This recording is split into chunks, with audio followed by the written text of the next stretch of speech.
Husband and wife, many a times, the devil tries to bring them apart, rip them to pieces for nothing, for no reason. Sometimes it's because we become impatient with one another. We live with one another. This is why the Prophet, peace be upon him, says, خَيْرُكُمْ خَيْرُكُمْ لِأَهْلِهِ. If you want to know the best from amongst you, he who is best to his wife and his family members. The same applies to a female. She who is best to her husband and family members.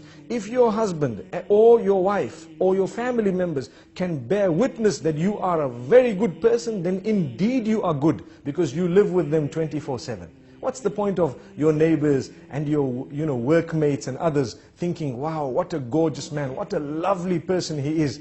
That's because you go to work, you smile, because you're being paid to smile. You work so nicely, you're so kind to your bosses and everyone because you're being paid to do that.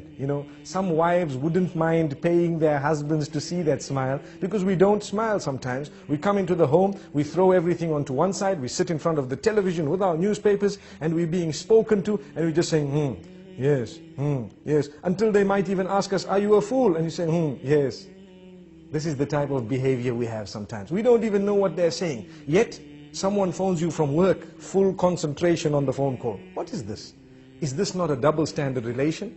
Did we not understand that we are working in order to enjoy our life, our married life? We are not married in order to enjoy our working life. People have turned the tables. And this is why if your work is coming and interfering with your marriage, you'd rather leave your work than to end your marriage. We need to know this. Because if we are going to leave our marriages in order to make our work work, we will end up leaving every marriage we are in. No one wants to marry a person who's married to his job. We ask the Almighty to grant us understanding. The point I'm raising is, some people prioritize wrongly, and they end up giving priority to that which is not supposed to be right at the top, over and above the things which are supposed to be right at the top. And for this reason, children are neglected, wives are neglected, sometimes husbands are neglected. The way we speak to them is far worse than the way we speak to others. Sometimes, as I said, at work, we can speak so calm, so kind to everyone, but come home, and suddenly we have such a face. Everybody's helter-skelter. Everybody's running around. No one wants to sit with us. We don't sit with anyone. When we're on the table, we have, a frown, and we look at everyone as the most harsh of people. And yet at work, even the girl who brought the tea to us, thank you very much. Oh, it was so sweet of you. Couldn't you say that to your own wife? Thank you very much, it was so sweet of you. Sometimes we have these examples can go on and on. But the point being raised is we need to make an effort to try and build the relation. Relations are built. They don't just happen. They are built.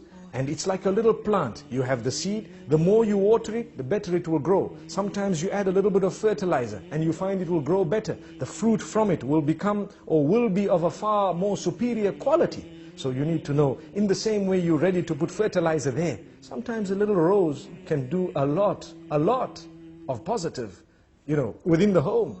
And yet we haven't ever done that. There are people sometimes who will buy chocolates and gifts for others who are not even related to them. And yet for their own family members, they've never even bought a single rose, nor have they bought a little gift, nor have they had a surprise for them. Why?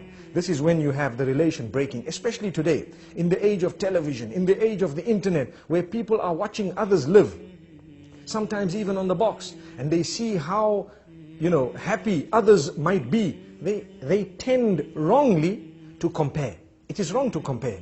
It is in fact almost detrimental to compare your marriage to those who might appear to you to be happier than you. But people are doing it. And when they do this, at least we need to know, let us try our best to develop such a solid relation that they can discuss things with us openly, in a respectful manner. Look, this is where you're making a mistake. This is where I think you need correction. And don't feel bad about it.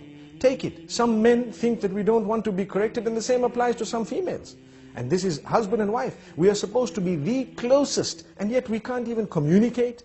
If that is the case, we're wrong. We then have husbands who threaten and continue to threaten. What do they say? No, if you tell me this, I'm going to send you home. What type of a relation do we expect there? She has a right to highlight it. And you need to think about it. This is the closest person to you telling you that I think you need attention. And if they are really thinking that, then you probably do need that attention. Or you need to engage them in discussion and convince them why you don't need that. But you don't just dish out commands. I don't even have time. I don't have time to talk to you. I don't have time. Come the weekends, we're sitting with our friends. Well, why did you get married? you have a wife, you have children. These are the first order of your friends. This is the most intimate circle. If you are not prepared to spend time with them, then how do you expect the marriage to work?